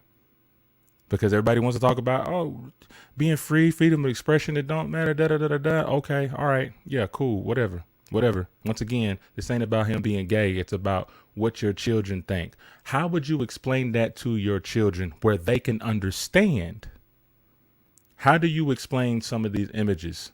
How do you explain this grown man getting hit from the back by the devil? No, it's not the real devil in real life, but we're grown people and we know that they're trying to personify Satan right there. They're trying to impersonate Satan. Anytime somebody draws Satan or thinks about the devil, it's always with the horns and he's red. So let's not play the game and say, oh, that's not Satan. That can just be art. We know what this is and we're playing stupid. We're being dumb. Like I said, I'm not going to talk about anybody's sexuality because that's an argument that we can talk about all day. I don't care. Do what you do. I'm looking at the message right here. That's a submission to Satan right there. That's a submission to something. And see, that might be something for Bishop to speak on. So I'm not even going to speak on that too much on the biblical side. But it's true. This video can't be viewed at any age on YouTube. There was actually a parent on my page that said that they wouldn't let their child watch it. But this was the same parent that said that there was nothing wrong with it. She was asked, what age would you let your child watch this? She said 18 to 21. Bishop Jimmy L. Tyson. This might be something for Bishop Jimmy L. Tyson. You might want to check this out on a biblical stance. But I'm telling you from just a common person who just has a discernment of some kind of right and wrong. You know, BJ says, but at some point artists have to make that change. Miley Cyrus is not the same as she was. The same Justin Timberlake. Now, see, I'll get out of it. This is where I'm getting into the music industry, bro. I have seen some things in the music industry that you cannot believe, brother. That you would not believe. And I'm not going to call out any names of some of the artists that we work with because I'm just not going to do that. But my producer knows. Okay, Chef I will not loud on my watch. And that's all good. And these are I'm talking to the parents that were going off on me, telling me, making it seem like that I was just going off his sexuality. I don't care about his sexuality. What would you tell your children when they saw this video? How would you explain it? How would you explain this video? And once again, why is it that a black man always has to be sexualized? Why does he always have to be put out in the forefront? Kid Cudi was wearing a motherfreaking dress, a sundress with his shoulders out on SNL the other day. You can tell me that's art all you want. That's fine. That's fine. But the problem is there is no censorship. There is no censorship. Yeah, you can do whatever you want. You a grown man. But one thing you're not going to do is allow my children or your children, which you shouldn't, to right there. Now, I'm not here to make fun of anything because I know people are sensitive. I know that I wouldn't wear anything like that. And there's a lot of people that rebuttal will say times are changing. Why can't men wear women's stuff? Who's to say that is a woman's stuff? Who's to say that men can't dress like that? Okay, fine. Stop all the bullshit. I'm just keeping it real. Stop all that bullshit. because we're playing two sides here. It's a double standard here, because you'll say something about something else, and then I would have to say the same thing that you say. Let's just keep it real. That's what Kurt Cobain on the right. There's definitely a difference. I mean, even Kurt Cobain, rest in peace, he was wearing a gown. Kid Cudi went all the way out and showed the shoulders as if he had breasts and titties. In this music industry, that is a shame. That is something that you do when you sell your soul to the music. You have to shame yourself. Emasculation of the black man is what I was trying to find right there. It is definitely an agenda, and I don't want... No, you can rebuttal with me if you want, but there's always a black man in the forefront wearing a dress. There's always a black man in the forefront wearing or having a purse or anything like that, or in high heels or anything. I understand people will say it's a freedom of expression and how... No. My point is, would you let your kids walk up there in high heels and in a dress? Would you do that? Would you do that? Because in his mind, he's saying that, hey, if women wear this, and when you see outfits like this, you see that women wear certain things, right? But I have people that will rebuttal with me and say, no, women wear what they want to wear.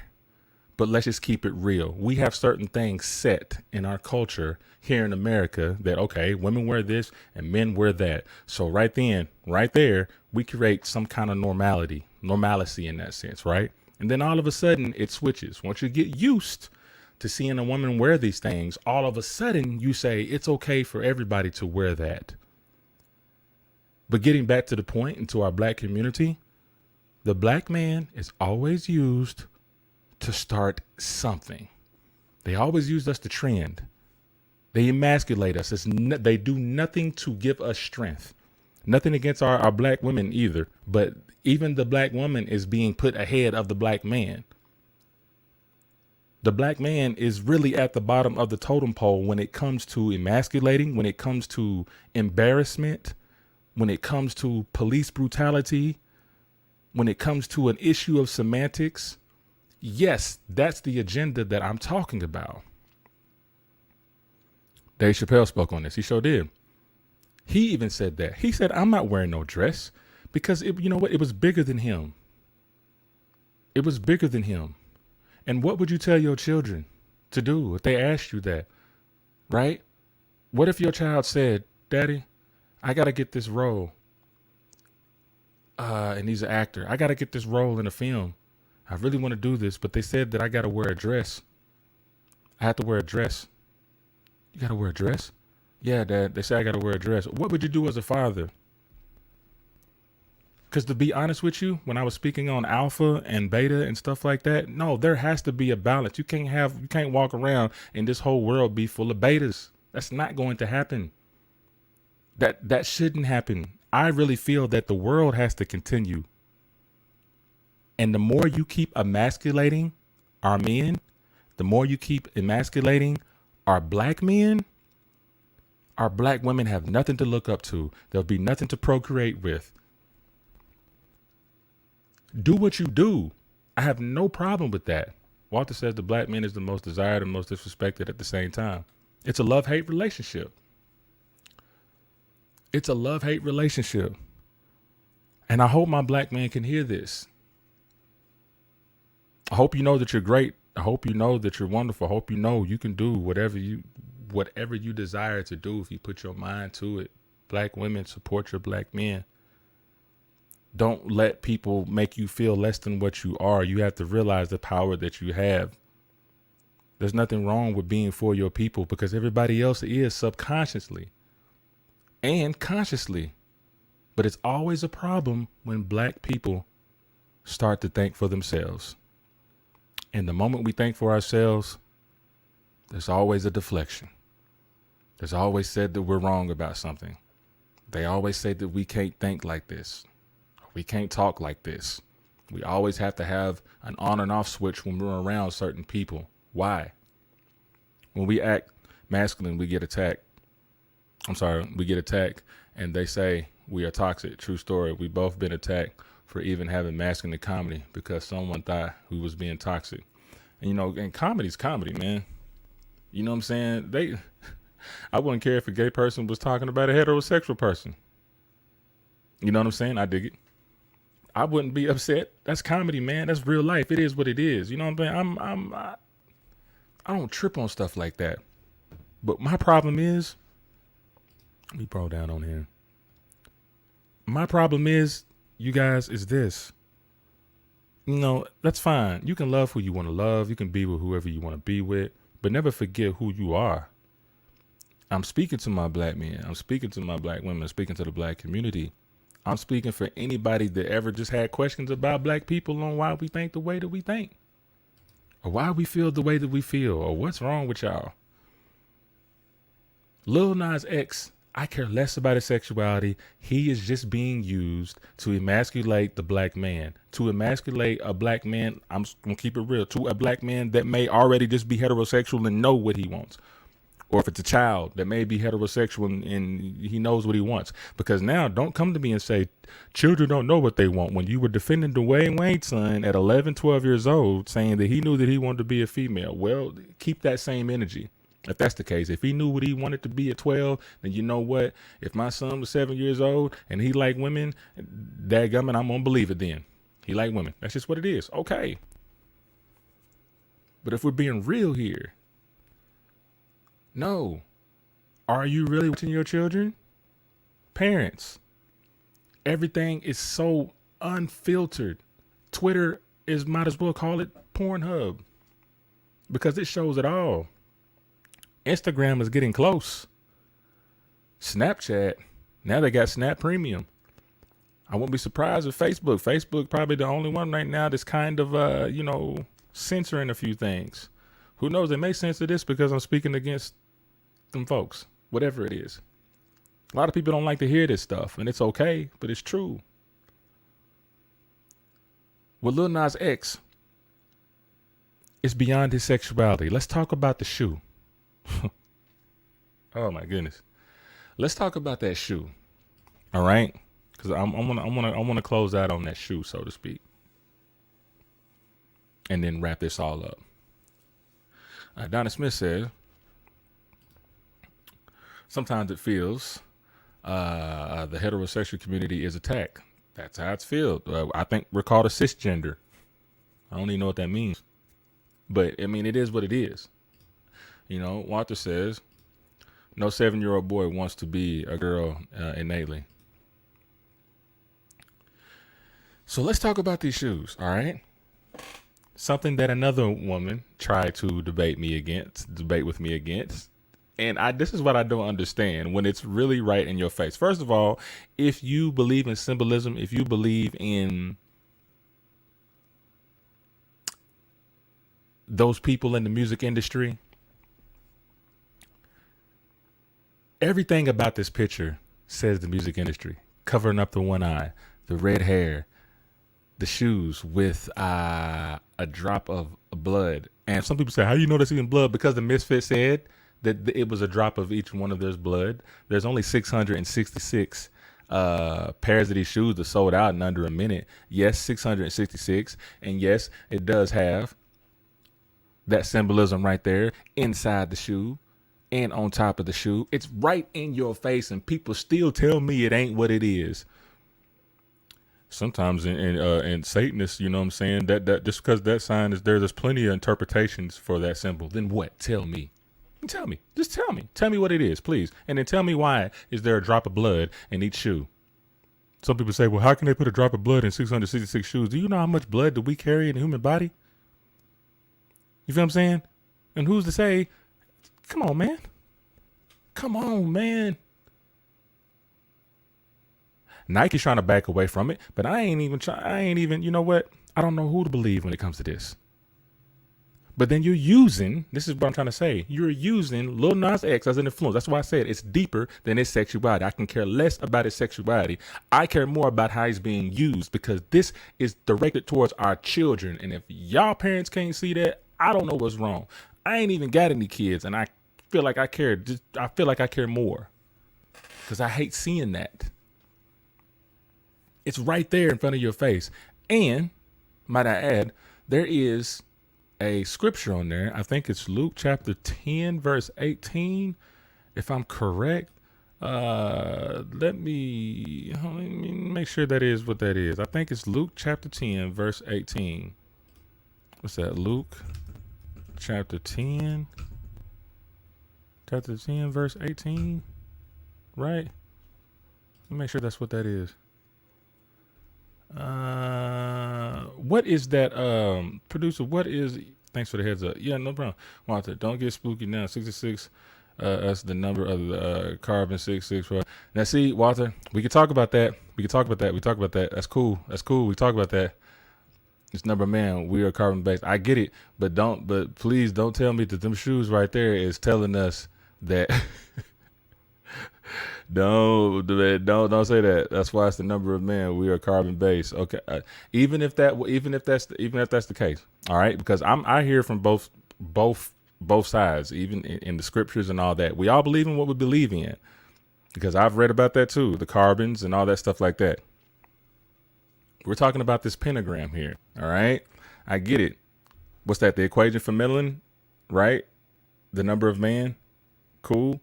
But why would you put that on the shoe? Why would you put that symbol right there? Why would you put a drop of blood? Why would you use somebody that we've all spoke about, that's a controversy right now, to cover that shoe up with one of his eyes, and then have the scripture? And let me look at this. Y'all, we researching real quick right now.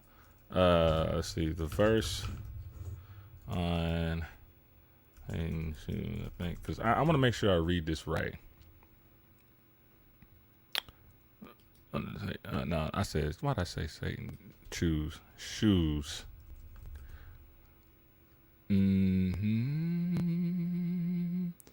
What does that say? I think. Yep, they're okay. Yeah, it's good with it. 18, it says, and he replied, oh, hold on. Go back. You had it up there, Josh. And he replied, okay. And he replied, I saw Satan fall like lightning from heaven. 19, I have given you authority to trample on snakes and scorpions and to overcome all the power of the enemy. Nothing will harm you. Okay? So listen. Why just have that one? However, do not rejoice the Spirit submit to you, but rejoice that your names are written in heaven. Why would they write that one particular verse right there on that shoe? Just at 18. And I saw Satan fall from the sky like lightning. Okay. Now, when I see that, and that's all you leave us with, that means that's all you want us to catch right there. Just that title. I don't want nobody telling me that it's subliminal. I don't want nobody telling me that it's, oh, okay, he's just being sarcastic. I don't care what you call it, because if it would have been anything else, it would have been a problem. I just said the pentagram was adopted by religious sects. Am I looking at that? Adopted by religious sects. It's been around for a millennia. Here's my problem though, bro. I guess my point is what I'm trying to say, because a lot of us can debate about this a lot, about with the shoe, about the religion, anything like that. My question is, would you let your children wear that? Would you let your children wear those shoes? Do you even know where the drop of the blood comes from at the bottom of the shoe? What would you tell your children what that pentagram means? If there's so many different terminologies and ideologies for these particular symbols, which one are you teaching your children? How would you explain drops of blood? How would you explain the Bible verse? How would you explain the video and all together to your children if they wanted to come out with the full kit like that? All right. Let me bring BJ up in here before we close out, and then I'll close out myself, man. What's going on, bro? Hey, man, is the echo gone? No, you good. Yeah, you good. Yeah, I just wanted to add in, like, I've followed the shoe thing a little bit. Same company also made it. They came out with a Jesus shoe also. Mm-hmm. And Yeezus. Jesus. Okay, gotcha. Yeah, yeah, you could say Yeezus. Yeah, Yeezys. Yeah. But the way I understand it about Lil Nas X was like you had like a Tennessee preacher like Greg Locke and a bunch of other ultra conservative Christians that was like doing this whole boycott thing against him. Mm-hmm. And he was like, all right, the ultimate throwing up the middle finger is I'm going to make some shoes, and make them as dark and satanic and everything else. I'm going to make a video of me giving the devil a lap dance. Mm-hmm. All y'all saying I'm going to hell for, being homosexual. Yeah. So I got you, I'm going to make a shoe. I'm going to capitalize on what you just said. Yeah. And like he made Fox News, he was on all these different, well, he wasn't on there for good. He wasn't on there. His story was right saying, homosexual black male. He's going to hell. He's doing all this stuff. He's like, all right, well, I'm gonna make a video of me in hell, having a good time. And I totally get that, but and see, my but question that's is, me. Like I get he's trying to make money. I get it too. Like, as a grown man, I'm getting that. Yeah. But my focus is more on the youth. The youth don't get that. Well, the thing of it is, like, I feel as a parent that, like, my two teenagers, like, now they have YouTube and they have different things like that, and they can watch, things that, my 10-year-old can't watch. Mm-hmm. My 10-year-old's still on, like, he has to be approved through my stuff, every time he wants to watch anything that's, above, like, a certain age limit. Mm-hmm. Like, I actually have to pick up my phone and okay that. I dig it, but you do realize, I'm gonna keep it real. I mean, you're an exception, and you and any other parent would be an exception for doing that. But for the people that I have been debating with before all of this, these are the same people that they weren't doing that until this issue was brought up. They weren't. I know these parents were not monitoring what their kids were watching or what because let's keep it real. Kids get influenced by things, especially when they don't understand the context. Or anything, they'll just do it. Monkey see, monkey do. But here's the same thing though, and I'm not trying to say anything bad about these parents, but they got these, they got these little girls and little boys on TikTok doing these sexual, dances and everything else, shaking their little booties and putting their chest out and everything else. Like, it just ain't, a homosexual thing versus a straight thing and all this other stuff. No, of course. Like, I'm speaking on all they of need, it. Yeah, they need to quit on all of it. Like, that's all what I'm that saying. stuff is messed up. And that's what I'm saying. I can care less about what you are, what you decide to do. But see, then it just comes to a level of respect. You know what? Because what used to be a stereotype is that all gay men were hoes. Right? Yeah. Like every gay man just wanted to get at you. You know what I'm saying? I know plenty of gay men that are just as respectable. If you don't go their way, they won't swing your way and they mind their own business. Oh, yeah, that's me. Most homosexual men that I grew up with, that are, went to school with and everything else, they're married now. Yeah. A lot of them been married longer than us straight guys. Like I've been divorced, 3 times. I got a gay friend. He's still going strong. 10 years. Yeah. So I mean, that's the overall thing, and that's the reason why I was saying that it's beyond his sexuality. People are gonna do what they're gonna do. You know what I'm saying? But when it comes to, I've seen both of those. But it's real though. It was hard to watch that movie, Cuties. It was hard to watch that. We had a conversation about that. Yeah. But that's the truth though. The dance mom things, all that stuff.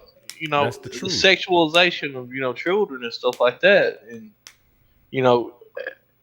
as parents, we have to stop that. Mm-hmm. But I think somebody like Lil Nas X, he's seen an opportunity, or his publicist, seen an opportunity, his PR people, and they're like, hey, okay, like they're already saying this, so here's that middle finger, and let's capitalize on it.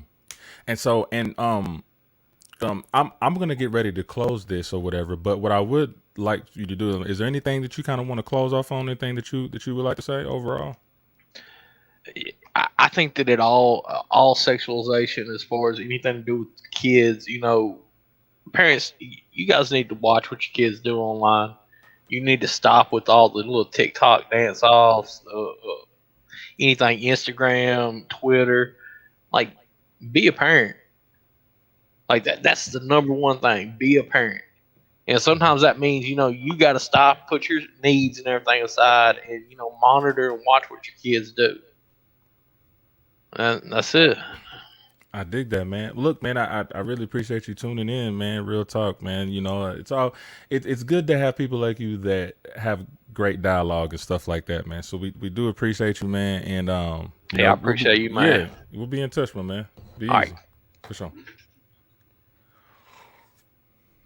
All right, so Walter, I wanted to get back with something that you said on here before I close. I want to go back to what he said. As far as for the shoe thing, he says as far as for the shoe thing. As far as for the shoe thing, it's marketing. It would be against the law to sell something with actual human blood in it. This is okay. Now this is where you confusing me, my brother. Who's to say? Because when we talk about white supremacy, we talk about the powers that be, we talk about the 5 major corporations here in America that push this media, that push this music, that push this movies and stuff like that. Who's to say? Who's telling them what to do? They don't have any rules. They can do whatever they want. Like I was saying earlier, Jesus his death is celebrated in 2 different months. Sometimes it's in March, sometimes it's in April. They can do whatever they want. Nobody's stopping them from putting a drop of human blood inside of a shoe. Nobody's stopping them. Some people say, well, it don't look like blood. Well, who's to know that they didn't put a little dye in it to make it look even redder? Because we know blood ain't really that red. It's maroonish. We understand. But who's to say? You feel what I'm saying? You said that they wouldn't sell something with actual human blood in it. When we know, and we spoke on certain things, where we know that there are people out there that sacrifice people, babies, blood, all of that stuff. We got to keep that same energy. We can't act like that this stuff doesn't go on, because everything ain't all hunky-dory. I learned that from you. You know what I'm saying? I learned that from you. I learned that from a lot of other people, man. You can't really believe everything you hear or you see, even sometimes of what you see.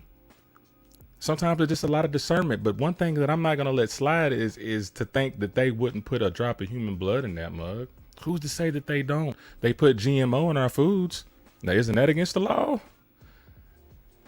That should be against the law. The stuff that's giving us cancer and stuff like that. Because if we can speak on stuff like that, my brother, then you might as well keep the same energy with what you say, that they can't put this stuff in shoes because it will be hard, or they can't sell stuff like that. Then they shouldn't put GMO in foods. But guess what? They sell that stuff. You know what I'm saying? And I'm just trying to get down to the root of it. You feel what I'm saying? Trying to get down to the root of the situation. At the end of the day, would you let your kids wear those shoes? Would you be okay with your child in a music video he's a grown man now, but let me ask this. There's a reason why Lil Nas X didn't have children in his videos. I don't think any parent, I'll tell you this, if Lil Nas X came to y'all parents and say, hey, I want your child in my video, and they show them what this video is, would y'all say yay or nay? You feel what I'm saying? Would they say yay or nay? All right. Okay, Walter, I'm gonna let you come in if you can click that thing, but we got to make it like 10 minutes, but I'm gonna let you have that whole 10 minutes, you know what I'm saying, before I close out or whatnot. You feel what I'm saying? So if you can click that link or whatnot, I'll let you speak on that. You know what I'm saying? I do appreciate everybody that's been watching and that's been sharing and stuff like that. You know what I'm saying? Just trying a different approach, making sure everybody is coming through that Royce's rant feed. You feel what I'm saying? I appreciate the donations you guys been giving. Shout out to Walter for that donation. And I appreciate everybody that's been sharing and people asking about the shirts. I'll be dropping more information about that. You feel what I'm saying? But I think I read something with okay, somebody's reading something else. All right, so make it make sense. All right, here we go up in here. Let me make sure that he's ready. All right, you in here? Yeah, what's up, man? All right, man, let's get it cracking, man. You got I'm gonna give you 10 minutes, man. I'm gonna let you roll with it. 10 minutes? That's a lot of time. Okay. Oh, bro, you've gone longer than that. Look, man, what I'm saying is, we have to, we can't be so easily, take this stuff so literal so easily. We don't know that there's actual blood in this shoe.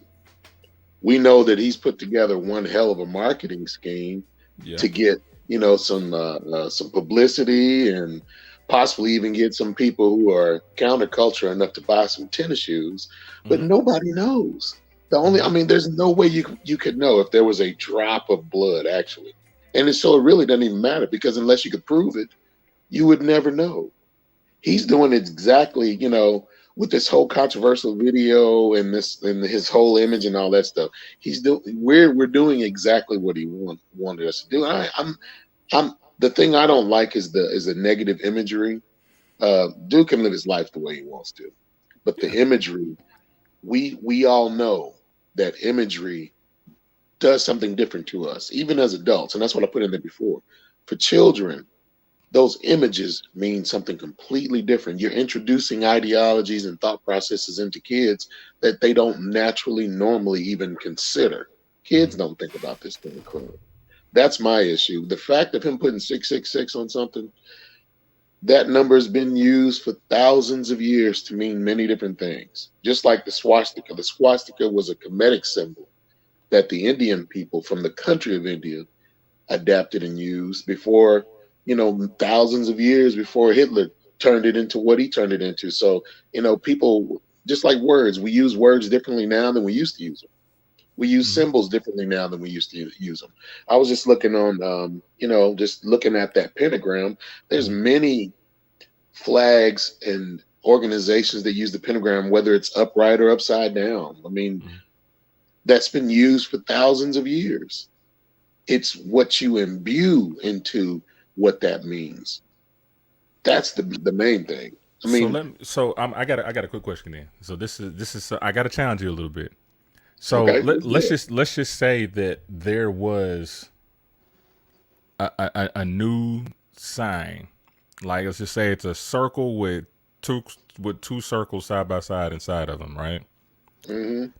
And the very first time this thing has ever been presented to the world, and somebody creates a definition for that symbol, and this symbol says, this symbol right here, this is the symbol of anybody that eats dog shit. Now, that's the first terminology of that sign made by that person. Because that person said that, and because that person made that symbol and gave it a terminology, then is it right to say that that's the energy that symbol gives? Or people can take that and turn it into their own interpretation?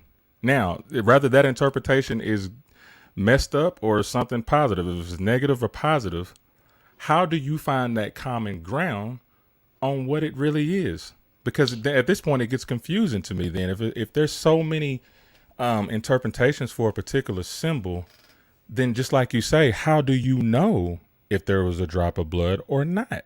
How do you know what that symbol means or not? The whole drop of blood thing, you could literally test for that to see if there's actually, I forget the term, but if there's actually some human material in whatever area or reservoir on the shoe that they're claiming there's some blood in. As far as the symbols are just like words. They have usages, and those usages change through time. We've changed how we use words. We've changed how we use symbols. I'll give you an example. Back in the 60s, there was a symbol, and it was a circle with a line and two lines going off at an angle, and we called it a peace sign. And what they said it stood for was a dove's foot inside of a circle, right? Well, years later, some other people claim that same symbol was actually satanic, and that it was a cross upside down with the sides of the cross broken and pointed down. Now, who's to say? Who's to say? The people who originally said, "Oh, this represents peace," or someone else who, for whatever agenda or whatever reason, they decided that they were going to make this symbol mean this. It comes with the times, man. Hey, of course, and that you said that though, but look, I gotta stop you. Now, the fact that you said that, the Black Panther Party for Self Defense had their logo, had their mascot. We all know what it was. It was a panther. Yep. What if a group of white people changed the terminology of that? Wouldn't you have to accept that because now that it has a different meaning? No. Like, how do we? That's a social construct, man. I mean, the society will accept or not accept something. There's been many people that have tried to use symbols to mean something else, and it really is, like I said, it goes with the times. 100 years from now, that same peace symbol that we saw, or let's say 500 years from now, that same peace symbol, that the society that's reigning or dominant in that time period may view that as something else. But see, now we're in this time, right? Because we can go back 100 years to Alex de Crawley. He uses the same symbol on the shoe. And here we are 100 years later. To some people, it still has that same meaning. Yep. Like, but how do you determine? That's what I'm saying. How do you determine? Like I said, it's a trend. It's almost a never-ending thing. Because, I mean, it's almost like this. The Misfits said that they put a drop of blood in each shoe because they were the ones who sponsored the shoe, made the shoe, came up with the idea with this or whatnot. Now, if they're lying, they're lying. I don't know. We really may never know. But they said that they put a drop of blood in every shoe at the end of the day. It's a great marketing to me. It's cool. It's great marketing. And even the stuff that all I'm saying is, in whatever religion you may be in or whatever that you may believe in, it rubs me the wrong. It's almost like well, using black people for certain things. Wouldn't that be blasphemy to use black people for a marketing purpose? Because that's what they're doing for black people. So that's what they're doing for Lil Nas X. Lil Nas X is supporting something that a majority of us do see that as something demonic or satanic or something evil. He's covering up his eye. He's offensive. All of that. Yeah. That's what I'm saying. That's the problem that I have with it. Honestly, I really don't care what people think that it even means. But at the end of the day, it touches my spirit and it sends down some weird, funky energy. It's like, yeah, bro, yeah, you kind of stuck it a little too far. It's your life. You can do what you want to do. But I know that I'm going to have to explain to my kids one day, hey, what the situation is. At the end of the day, it's when you do tell me that things change over time, I get it. But at the same time, it's like there has to be some type of stopping point. There has to be one meaning for one thing. There has to be. There's just, if something is set in its way and it means the way that it means, especially in its origins, if we do our research on it, then it needs to mean what it means. I don't like it when people come in and change the meaning of something else that was already set in the first place. You feel me? Yeah. Well, the thing about this, did anybody ever ask the Order of the Eastern Star how they felt about Aleister Crowley using the pentagram and that image that we all know of the goat's head, because they were established in like 1850, I think it was, from they were associated with the Freemasons. Anybody ever asked them how they felt about him using that and starting the whole satanic movement? Or did anybody ever ask it's a Dutch city called Hexbergen, I think it is. And they use the same pentagram. So there's no telling how long that city's been established. What I'm saying is, man, we've heard from how we feel. Has anybody talked to Lil Nas X and asked him, hey, what was the purpose of this? What were you trying to get across? Well, he spoke that. He explained it. You know what I'm saying? And like that's why I said, look, it's beyond his sexuality. I understand that he's just breaking the chains of him coming out as a gay person. He's been told through Christianity that what he was doing was wrong. He was going to go to hell for it. Okay, bro, it's all good. So he embraced hell. So I mean, dude, there's always, dude. I didn't mean to say, dude, you're my brother. No, you straight. There's always going to be somebody to put a spin on it. Put a spin on a word, a term, a symbol, whatever. It's up to us to kind of decide whether or not we're going to accept it. Because I'm pretty sure that, like, the Eastern Star that still uses that inverted pentagram to this day, they probably really don't like that pentagram is associated with Satanism, when we know, Freemasons have always reportedly been a Christian organization. The Moorish flag, the Moroccan flag, has a pentagram. The Ethiopian flag has a pentagram. So, whether it's inverted, right side down, upside, it really doesn't matter. The fact is we're very diverse. Human beings are very diverse people, and we all have our own uh, ideologies. We have all these different uh, streams of thought, and people are just going to do what they do.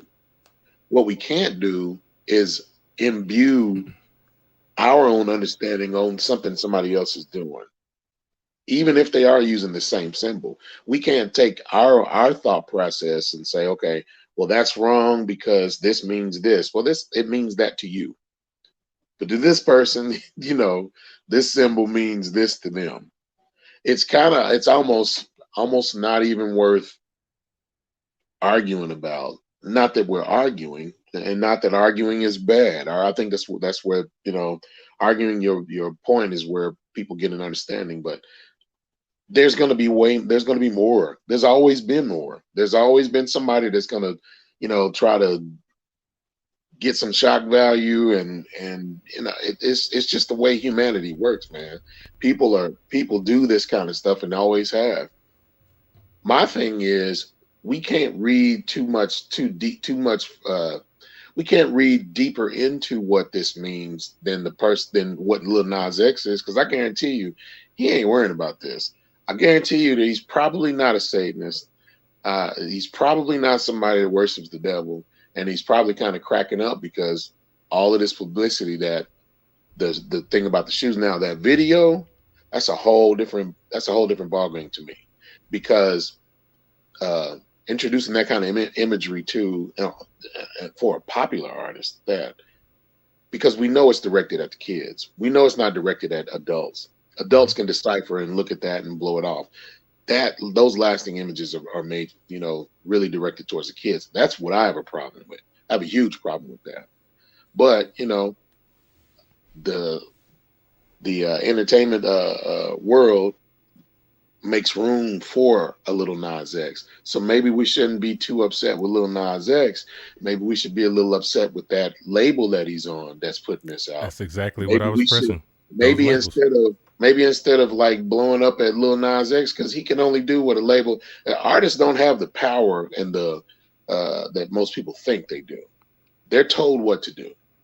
They're allowed to do certain things. So maybe if that label felt that the people didn't like what the label put out, and the people were not going to spend their money, their time, efforts, and energy into any of the sponsors that they do business with, maybe that is the way to express the displeasure in that video. And I'm all for that, because that I know who that's targeted towards. All day, man, and man, we're gonna close out on this, man, and we definitely gonna talk sometime this week, man, on some other stuff, man. But Sure. we got to close this I got up. a question for you, What's Royce. up? Royce, real quick. Do you have the ability to send out reminders via text? Oh yeah, I can do that. Yeah, I'll be the first one to say I would love to get a reminder via text when your shows are going to start, because I'm usually running doing something, and I'll tune in, but I didn't know this show was popping off tonight because I wasn't looking at Facebook or anything. So yeah, it's all good. I tell you what too, though. Also that'll help you out too is if you go to the Royce's Rant page, just click on that notification thing. It'll tell you would you want to be notified. And if you click on that, anytime we go live, it'll just pull down at the bottom of your screen. But I'll still do that regardless, though. Yeah, man. I need that. Yeah, for sure, man. You always got a good show, man. You always do really good. I love it. Already. And man, we're gonna talk to you a little later then, my brother. Okay, man. Okay. I'm gonna pop off and enjoy the rest of the show, bro. All right, for sure. Peace. 1-1.